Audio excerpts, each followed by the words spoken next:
भिखारी कौन है? भिखारी जनता को बना रहे, जनता चाह रही है फ्री में।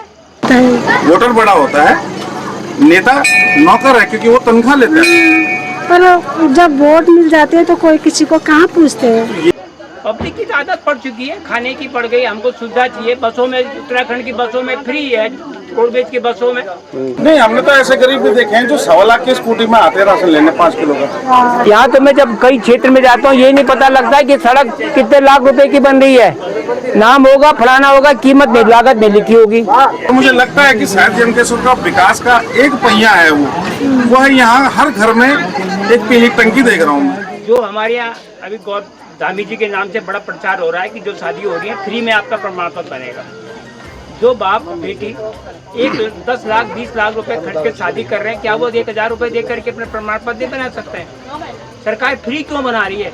एक तरफ तुम्हारे पास पैसा नहीं है, रेवेन्यू नहीं है, दूसरी तरफ तुम ऐसे लोक लुभावन वो स्कीम दे रहे हो। अरे 1000 रुपए दो, आधे घंटे में उसका प्रमाण पत्र दो, लेकिन ऑनलाइन आएंगे, ये करेंगे, वो खर्च करेंगे, ये करेंगे। इसको इसमें सरकार को चाहिए कि 1000 रुपए कम से कम फीस लगाएं और तब दें आपको। भिखारी कौन है? भिखारी जनता को बना रहे, जनता चाह रही है फ्री में। बच्चों तुम्हें 10 लाख रुपए बेटी की शादी में किया, अपने लड़के की बहू के लाया हो, क्या 1000 रुपए का प्रमाण नहीं दे सकते हो? दे सकते हैं, क्यों नहीं दे रहे हैं? सरकार को चाहिए बिल्कुल 1000 रुपए दीजिए, तब बनेगा, नहीं तो नहीं बनेगा और तुम्हारा अगला कोई काम नहीं बनेगा। तो इसके लिए बनाएंगे, इसके लिए पब्लिक का कोई दायित्व तो बनता है। पब्लिक की आदत पड़ चुकी है, खाने की पड़ गई, हमको सुविधा चाहिए। बसों में, उत्तराखंड की बसों में फ्री है, रोडवेज की बसों में वो आदमी फ्री इनकम टैक्स दे रहा है, सब कुछ दे रहा है, फ्री में क्यों दे रहा है भाई? टैक्स दो, जो फ्री कर रखा है 50% दे दो। सेंट्रल गवर्नमेंट ने रेल में हमारे लिए सुविधा दे रही कि हम बस ट्रेन में जाएंगे, हमको नीचे की बर्थ मिलेगी, लेकिन टिकट में कोई कंसेशन नहीं है। ये चीज लोग लुभावन सुविधा है, ये धीरे धीरे बंद होनी चाहिए, वरना दिल्ली का हाल होगा उत्तराखंड में। मैं कोटद्वार का रहने वाला हूँ। इस गांव में मेरी बेटी की ससुराल है और मैं उत्तर प्रदेश से रिटायर्ड पीसीएस अधिकारी हूँ। जी, जमकेश्वर में अभी 2027 में तो विधायक चुनाव होने हैं, विधानसभा चुनाव होने हैं, परंतु अभी जिला पंचायत, क्षेत्र पंचायत, ये जो चुनाव है ये एक हिसाब से 27 का सेमीफाइनल माना जा सकता है। तो क्या लगता है आपको कि क्या चल रहा है जमकेश्वर में आपके क्षेत्र से? देखो, मैं यहाँ रहता नहीं हूँ, लेकिन इतनी बात जानता हूँ आम जनता की, कि आम जनता के मन में आज भी मोदी और बीजेपी बसी हुई है आज भी। और वो कैसा लगता है आपको? कौन? जो सीट फंसी हुई है यहाँ? सीट कोई नहीं फंसी है, सीट सब क्लियर है सब। कौन जीत रहा है? जिसने, ये नहीं बोल सकता कौन जीत रहा है, लेकिन जिसने काम किया है वो जीतेगा, जिसका व्यवहार है वो जीतेगा। जो दूसरों की आलोचना करेगा वो नहीं जीतेगा। तात्पर्य हमारा यही है कि किसने काम किया है और क्या काम किया है।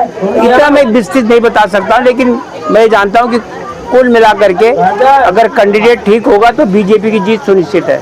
जी, और जो यहाँ पर जमकेश्वर से लगता हुआ क्षेत्र था जो अंकिता भंडारी कांड हुआ था जी, वनांतरा रिजॉर्ट, क्या कुछ मानते हैं कि कुछ फर्क पड़ेगा उससे? बहुत बड़ा फर्क पड़ेगा। व्यक्तिगत जो उनसे जुड़े हुए बदनाम हुए हैं उन पर फर्क पड़ेगा। यदि उनको चेहरा बनाएंगे तो कभी सफलता नहीं मिलेगी। वैसे जमकेश्वर पिछले 20-25 सालों से बीजेपी का गढ़ माना जाता है, क्या लगता है आपको कि इस बार कुछ सेनमानी हो सकती है उसमें? देखो, सेनमानी तो बहुत सी चीजें हैं। मैं पूरी जिंदगी उत्तर प्रदेश में रहा,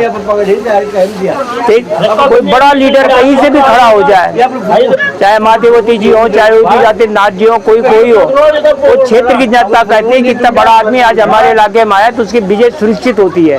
लेकिन यहाँ की जो लोगों की सोच है वो उतनी विशाल नहीं है।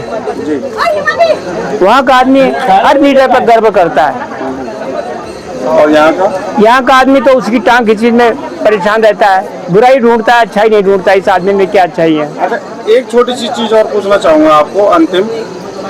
अभी मोदी जी ने एक पोस्टर लॉन्च किया है जिसमें कि पहले तो ये कहते थे कि 80 करोड़ लोगों को ये 5 किलो राशन दे रहे हैं, परंतु अब उस पोस्टर में ये लिखा हुआ है कि 81 करोड़ लोगों को राशन दिया जा रहा है। आप क्या मानते हैं कि क्या गरीबी बढ़ रही है?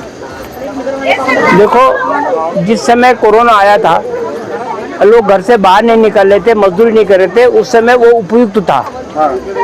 लोगों को राशन दिया, खाना दिया, लेकिन अब उसकी आवश्यकता ये रह गई है कि जो बीपीएल कार्ड धारक है, जो बहुत गरीब रेखा से नीचे हैं, उन लोगों को जो ठीक ठाक है उनको बंद कर देना चाहिए। नहीं, हमने तो ऐसे गरीब भी देखे हैं जो 1.25 लाख की स्कूटी में आते हैं राशन लेने 5 किलो का। ओहो, मैं उत्तर प्रदेश में विभिन्न पदों पे जिला एक मिनट विभिन्न पदों पे जिला स्तर का अधिकारी था। हम जब गांव में जाते थे तो गांव के पंचायत घर में बोर्ड लगा रहता था दीवार पे कि कौन बीपीएल कार्ड धारक है, कौन भी गरीब है, कौन क्या है, पूरा गांव का नजरिया मिलता था और हमारे हाथ में वो चीज होती थी।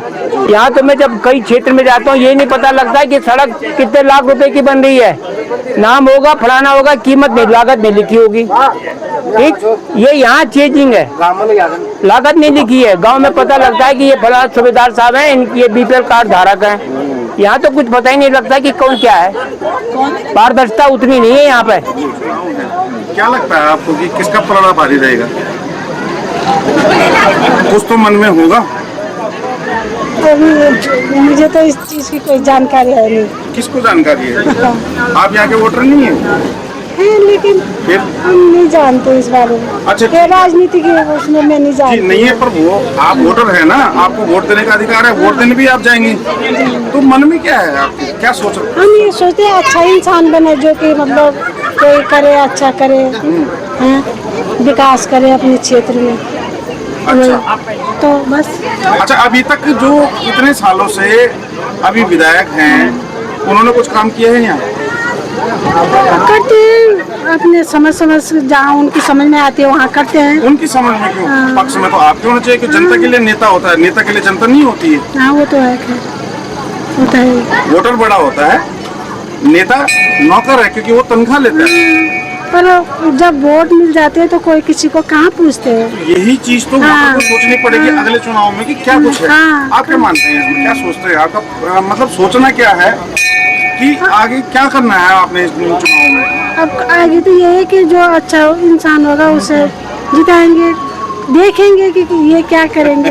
तो बाकी तो से भी देख ही रहे हैं, क्या कर सकते हैं बाकी। चलो, देखने की नियति है इंसान की, प्रवृत्ति बाकी है, तो हम क्या कर सकते हैं, करेगा तो अपनी मर्जी का। अभी जो यहाँ यमकेश्वर में घर घर में मैं एक चीज देख रहा हूँ जो सबसे ज्यादा मेरे को मिल रही है, और मुझे लगता है कि शायद यमकेश्वर का विकास का एक पहिया है, वो है यहाँ हर घर में एक पीली टंकी देख रहा हूँ। वो पीली टंकियों में पानी के लिए दिए, पानी है, मतलब सफिशिएंट पानी आता है? आता, पानी तो आता है। पानी की व्यवस्था क्या है? कई गाँव में नहीं है तो पानी तो पानी जहाँ पानी नहीं है ना जिस गांव में, तो वहाँ जाता है पानी, तो जाता है। तो पीछे काफी गाँव को कवर करते हुए आ रहा हूँ, तो कई जगह तो लाइन ही नहीं दिखी है। फिर ये टंकी किस बात के लिए? अब टंकी तो दे रखी होगी सरकार ने, अब क्या पता। सरकार ने? आपके विधायक ने? अब जो भी दे रहा होगा, हमें क्या।